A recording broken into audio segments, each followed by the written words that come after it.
Halo, halo, selamat pagi.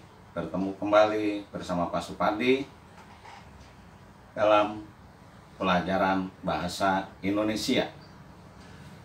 Tetapi sebelum kita belajar bahasa Indonesia, terlebih dahulu kita berdoa.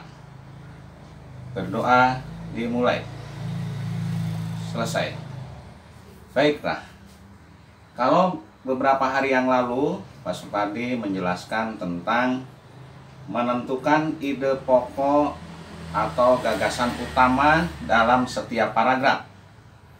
Nah, pagi hari ini juga kita masih berbicara tentang yang ada hubungannya dengan ide pokok atau gagasan utama. Yang akan kita bicarakan pada pagi hari ini adalah menemukan dan mengembangkan ide pokok dari laporan pengamatan. Jadi pada dasarnya kita sama mencari atau menentukan ide pokok dari setiap paragraf.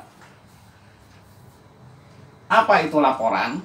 Laporan itu merupakan tulisan yang dibuat berdasarkan hasil penelitian atau pengamatan. Jadi laporan merupakan tulisan yang dibuat berdasarkan hasil penelitian atau pengamatan. Yang diamati, ya, dalam pengamatan itu apa yang perlu diperhatikan? Dalam pengamatan yang perlu diperhatikan adalah waktu, tempat, hingga proses sampai jadi. Laporan harus dibuat berdasarkan fakta, tidak boleh dibuat-buat, tidak boleh direkayasa. Yang berikutnya ide pokok. Apa itu ide pokok? Ide pokok itu inti permasalahan yang dibahas dalam suatu paragraf.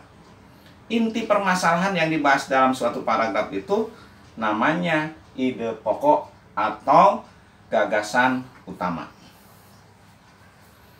Yang berikutnya, ide pokok itu dapat ditemukan di mana? Ide pokok dapat dijumpai pada kalimat utama. Ide pokok dapat ditemukan pada kalimat utama. Kalimat utama itu di mana? Kalimat utama dapat kita temukan di awal, di akhir, maupun di awal dan di akhir. Di awal itu namanya deduktif, di akhir induktif, di awal dan di akhir deduktif dan induktif atau yang disebut paragraf campuran. Untuk mempermudah menemukan ide pokok, ya, Pak Guru ajarkan yaitu dengan menggunakan diagram atau peta konsep. Kita buat peta konsepnya dulu. Nih kayak ini nih. Peta konsep terserah. Peta konsep itu mau berupa supaya menarik, mau berupa pohon boleh, mau berupa bunga boleh, ya. Ini kalau Pak Supadi hanya contoh simpel saja. Contohnya yang dicari itu misalnya dalam bacaan yang berjudul tanaman jagung. Paragraf 1, misalnya ini paragraf 1. Ide pokoknya apa? Paragraf 2, ide pokoknya apa? Paragraf 3, ide pokoknya apa? Dan paragraf keempat, ide pokoknya apa? Ditulis di dalam kotak ini. Tanaman jagung, ide pokok pertamanya, bla bla bla bla, ya. Misalnya kamu cari punya di bacaannya sendiri. Tanaman jagung, ide pokok yang keduanya apa? Yang ketiga apa? Dan yang keempat apa? Lalu berikutnya kita akan belajar yaitu menentukan atau membuat suatu kesimpulan. Kita lanjut aja, kita akan membuat kesimpulan.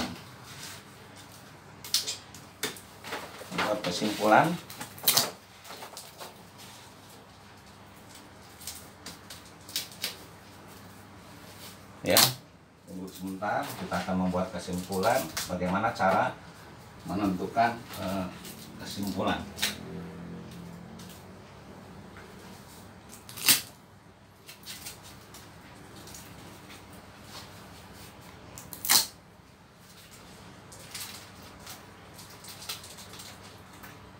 Baik, kita akan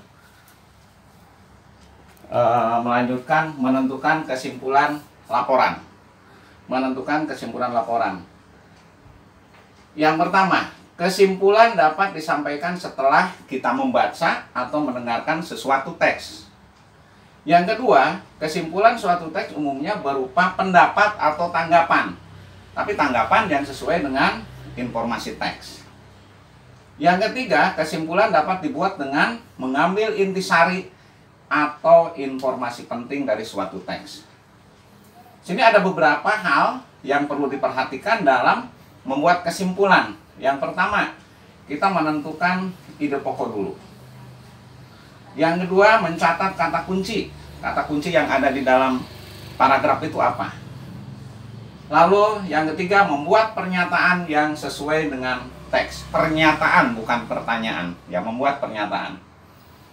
Nah, contoh. Di sini ada satu paragraf. Paragrafnya, contohnya, kalimatnya adalah kawasan pegunungan, khususnya gunung berapi, menjadi tempat yang cocok untuk bertani. Udara yang sejuk serta tanah yang subur membuat tanaman di kawasan tersebut dapat tumbuh dengan subur. Tanah di sana subur karena mengandung unsur hara dari material gunung berapi atau dari material letusan gunung berapi. Ini paragrafnya. Nah, kita harus cari dulu kata kuncinya. Kata kunci yang pertama adalah kawasan gunung berapi khususnya, ya, nih, menjadi tempat yang cocok untuk bertani. Yang kedua, udara yang sejuk serta tanah yang subur membuat tanaman di kawasan tersebut menjadi subur. Lalu yang ketiga, kesuburan tanah itu karena letusan atau karena akibat dari letusan gunung berapi. Nah, setelah kita membuat kata kunci, ini yang Pak Supadi kasih garis-garis merah itu adalah kata kuncinya, baru membuat kesimpulan. Baca berulang-ulang, buat kesimpulan. Kesimpulannya singkat dan padat. Kawasan gunung berapi subur dan cocok untuk bertani. Itu dalam membuat kesimpulan atau menentukan kesimpulan laporan.